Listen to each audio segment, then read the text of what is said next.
Why do you work jobs you dislike, chase promotions you don't care about, or stress endlessly over bills? It isn't because money itself holds power, it's because a belief was planted deep in your subconscious, convincing you that it does. The power of money doesn't come from the paper in your hand. It comes from our collective agreement to treat it as valuable. Let's uncover how this belief, this spell, quietly controls your choices and emotions, and how you can begin to reclaim your power. Stay with me, because in the next moments you'll learn a simple first step to start loosening its grip. And to see how this spell works, we need to first understand the hidden architecture of your own mind. Think of your subconscious mind as a massive body of an iceberg that sits beneath the water's surface, steering everything above it. The part of your awareness that you can actually see and control, like your everyday thoughts, choices, and decisions, is just the small visible tip. Beneath that tip lies a vast hidden system quietly running the show. Roughly speaking, your subconscious runs most of the day, the automatic programs, reactions, and habits, while your conscious mind plays only a small directing role. This way of thinking, often described as the 90-10 split in both psychology and self-mastery traditions, isn't an exact measurement but a useful model.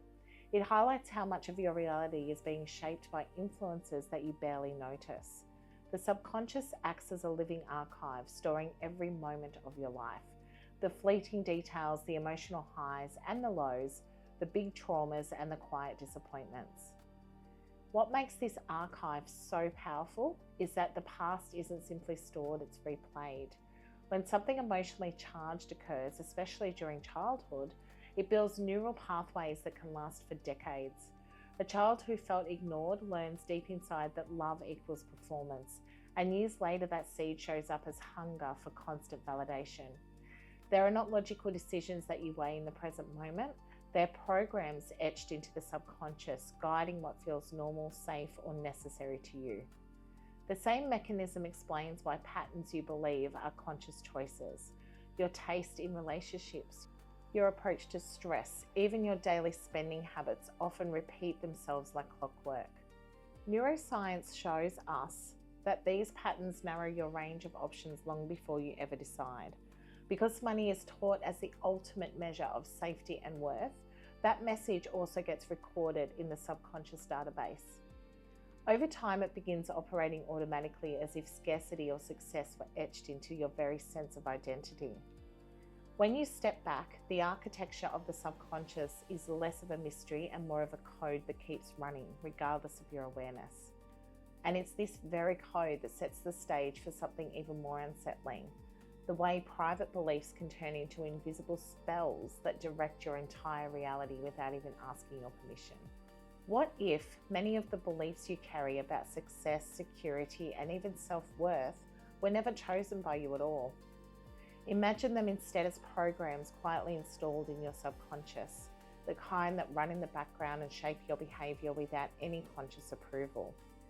This is what we mean by invisible spells. They're not supernatural incantations, but they're belief systems impressed into your subconscious that guide how you see the world and how you act within it. So how do these spells take hold? The mechanism is a very simple but powerful repetition, plus emotional intensity. When you hear the same message over and over, especially during vulnerable moments like childhood or stressful transitions, your mind begins to accept it as unquestionable truth. Add strong feelings to the mix like fear, joy, shame, or longing, and the imprint becomes even deeper. Over time, it installs itself as a subconscious program, kind of like a computer code, but written into emotion and habit rather than a screen. It runs on autopilot, deciding what feels necessary long before you consciously weigh your options. This is why things like rituals and habits matter so much.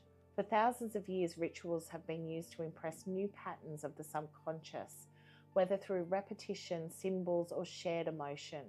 Modern life might not look like ancient ceremonies, but the principle is the same.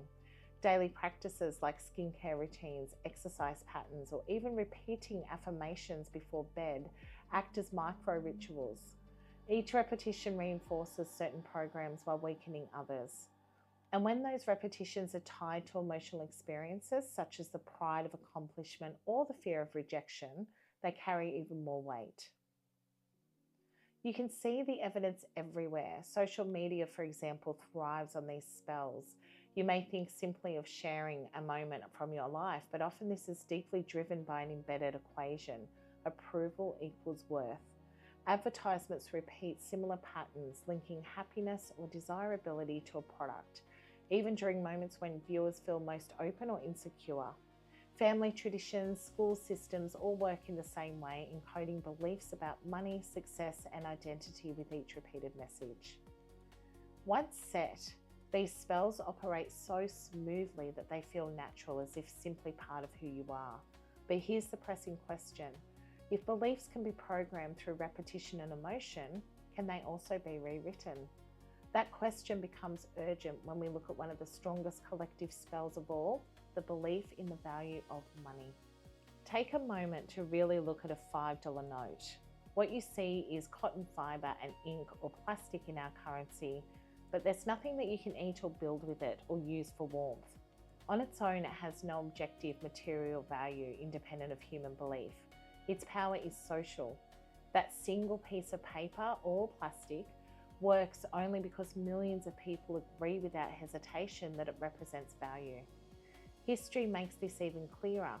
Societies have used seashells, stones, beads, salts, and even cattle or rum as money.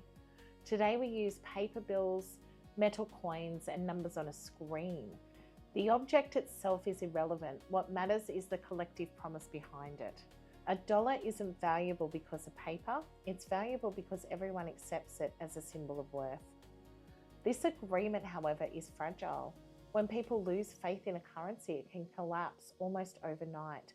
Hyperinflation in post-World War I in Germany, Zimbabwe in the 2000s, or in Venezuela in recent years proved how quickly money can become meaningless. In each case, stacks of banknotes became burdens rather than assets because of a shared belief that holding them together had broken. Even modern technologies highlight the same principle. Bitcoin shows the same rule in action. Collective is value, and it's an agreement, not substance. It has no physical form, only digital records and code, yet markets rise and fall on its perceived worth, supported entirely by faith in mathematical scarcity and trust in the network. This makes visible what is usually hidden, that money's force never comes from metal or paper, but from the human mind. In every way, currency is a system of paper that promises a giant mental contract that exists only because everyone chooses to participate in it. The bills in your pocket and the numbers in your account are physical traces of something that is far less tangible. Once you see this clearly, it becomes harder to ignore how much influence that shared belief exerts. But this mental agreement isn't harmless. It shapes how your body and mind react every single day, influencing the way you think, feel, and even the choices you make without noticing. The money spells daily control over you. Consider what happens when an unexpected bill shows up. Your pulse quickens, your shoulders tighten, your breathing shifts. These reactions unfold even if you can comfortably afford to pay it. They are not rational responses to ink and paper, they are conditioned signals of threat, woven into the money spell that directs so much of daily life. The same influence shows up in your behaviour. You may stay late to chase a promotion you don't truly care about, or glance uneasily at your neighbour's new car and feel compelled to measure yourself against it. Because these pursuits are common, they feel normal, almost inevitable. But they reflect subconscious programming, not free choice.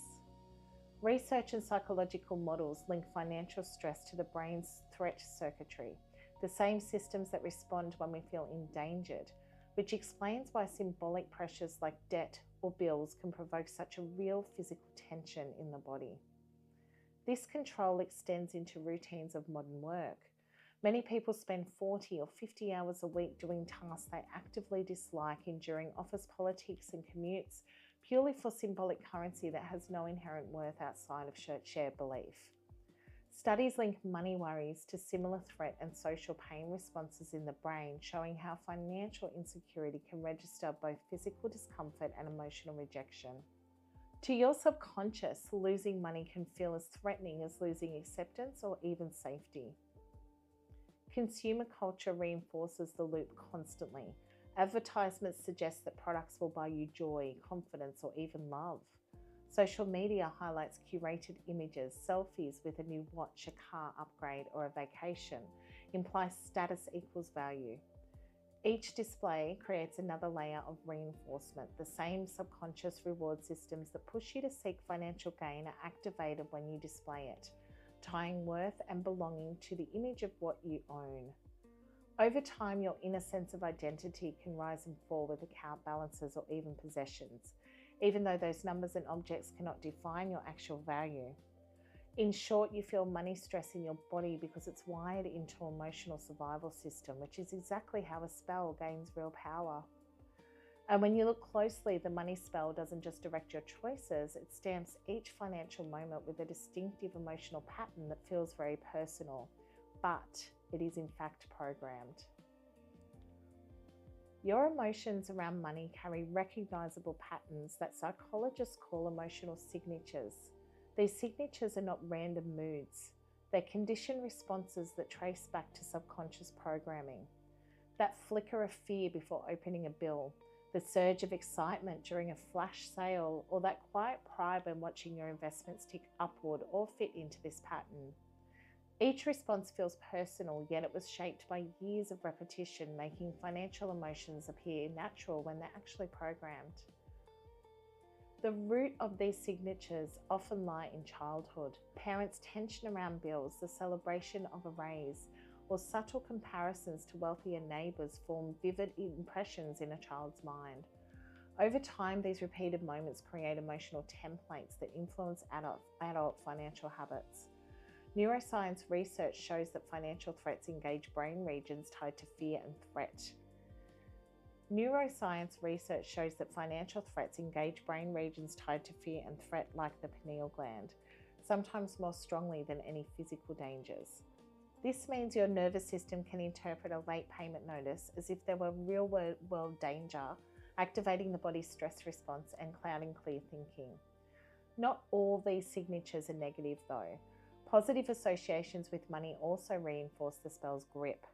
The rush that comes with a bonus of satisfaction of making a big purchase creates a loop of reward that conditions your brain to repeat those behaviors. Over time, this can feel addictive, as if your sense of worth depends on hitting the next financial milestone. If you notice habits like checking your bank balance multiple times a day to feel calm, or showcasing new purchases to feel accepted, those are clear emotional signatures of this programming at work. Consumer culture magnifies this cycle by intentionally tying products to emotions. Advertisements rarely sell the item alone, they sell the feeling of it, promises like confidence, freedom, love, and status. Social media echoes this pattern, rewarding displays of wealth and success with likes and validation. Slowly, the emotional texture of daily life becomes saturated with financial triggers until the chase for value, security, or approval feels inseparable from money itself. Understanding these signatures is not about denying the real role that money plays, but about seeing the hidden conditioning that shapes your emotions.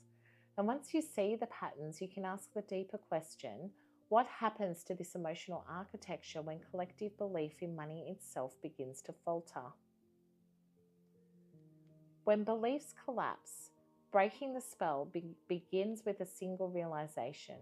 Money's power depends entirely on collective belief. When enough people lose trust in that belief, the system that once felt solid begins to unravel. History offers stark reminders of how quickly this collapse can happen, showing just how fragile financial agreements truly are. When a currency fails, paper becomes wallpaper. In Weimar, Germany, bundles of bills were burned for heat. In Zimbabwe and Venezuela, wheelbarrows of cash couldn't even buy bread. These examples aren't just economic statistics, they are moments when ordinary people saw money stripped of its illusion. What once had value was absolute security was revealed to be nothing more than paper and assumptions. In times when mainstream financial systems lose credibility, communities often create other ways to exchange value. local currencies, barter arrangements, and time bank emerges as survival tools. For instance, Ithaca hours in New York allowed residents to trade goods and services without relying on the US dollar. These smaller systems didn't replace the national currencies, but they proved something important. Value exists wherever people agree to recognize it. But breaking the money spell is not only a collective phenomenon. On a personal level, the same shift delivers a kind of freedom. When you stop treating money as the ultimate marker of success or self-worth, the constant pressure begins to ease. You learn to see it as a tool rather than your identity. People who make this shift report remarkable psychological changes, reduced anxiety, clearer priorities, and a stronger focus on relationships, growth, and meaningful contributions. The spell loosens when the measure of your life is no longer the balance of your bank account, but the quality of your experiences and your connections. Recognizing money's illusion doesn't mean ignoring it in daily life. It means relating to it consciously, using it where necessary without surrendering your identity to it. Once you see its nature clearly, you can open the door to something deeper.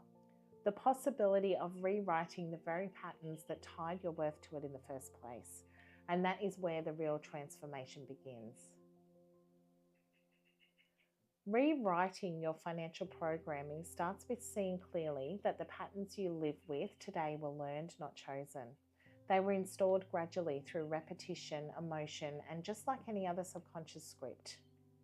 The encouraging truth is that because these patterns were learned, they can also be retrained over time. The process takes patience because the mind often resists change by holding on to whatever feels safe and familiar. But repetition with feeling is what slowly impresses new programs into place. The useful first step is to revisit your earliest money message. Ask yourself, what phrases did you hear growing up about wealth, debt, or success? How did your parents speak about bills, promotions, or financial strain? Writing these memories down makes them visible, and once visible, they lose some of their hidden power. Research shows that identifying the roots of limiting beliefs helps reduce their unconscious grip, making new choices much easier. From there, you can begin practicing techniques that actively shape your mental pathways. Visualization works because the mind encodes imagined experiences much like real ones, especially when tied to emotion. Spend a few minutes each morning picturing yourself feeling secure, content, and capable regardless of your bank balance. Pair this with affirmations, clear and repeated. I am statements, asserting your worth beyond money. Consistency matters the most. Repetition infused with emotion is what encourages neural habits to form. Simple structured practices can also help. The 5-5-5 technique gives you a 15-minute routine, 5 minutes imagining your goal in rich detail, 5 minutes affirming your ability to live it, and 5 minutes expressing gratitude for what you already have. Another quick option is the energy check-in pause for 60 to 90 seconds. Take slow, deliberate breaths.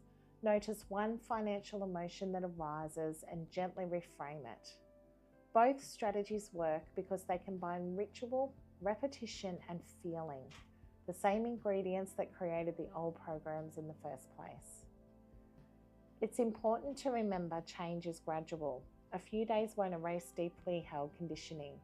Weeks of steady practice are what build momentum.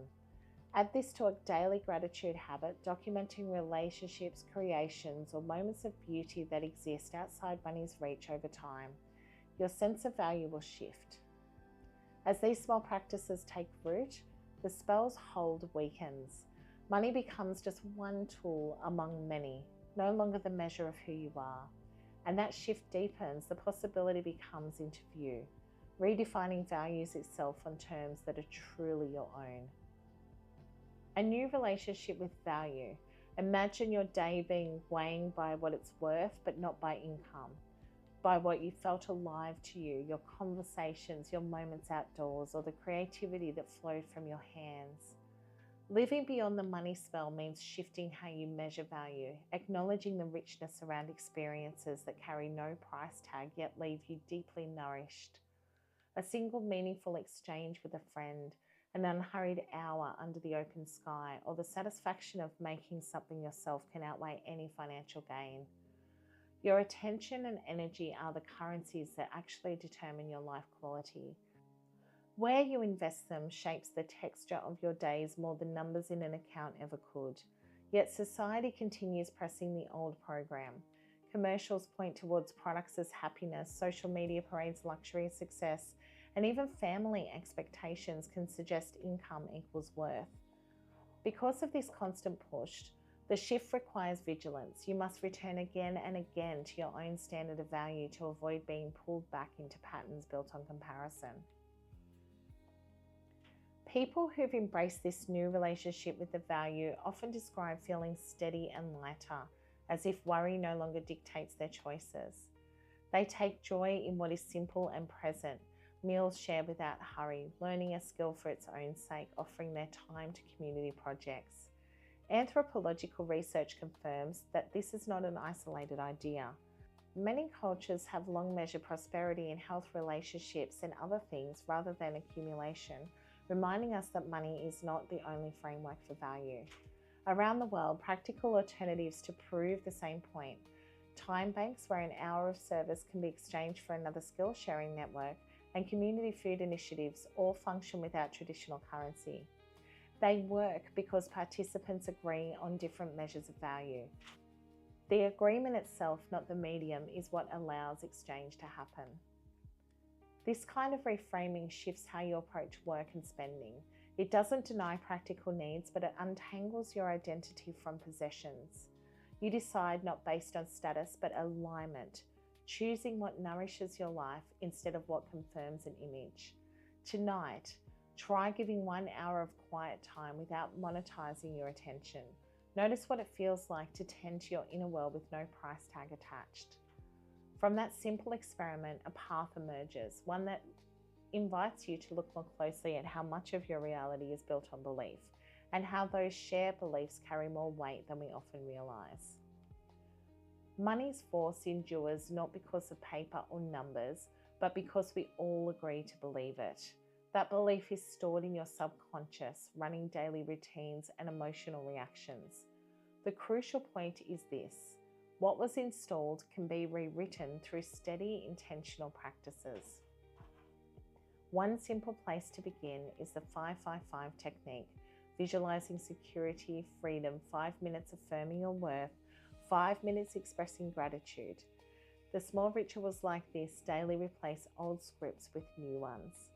Now ask yourself, if one money belief has shaped your life, what is it?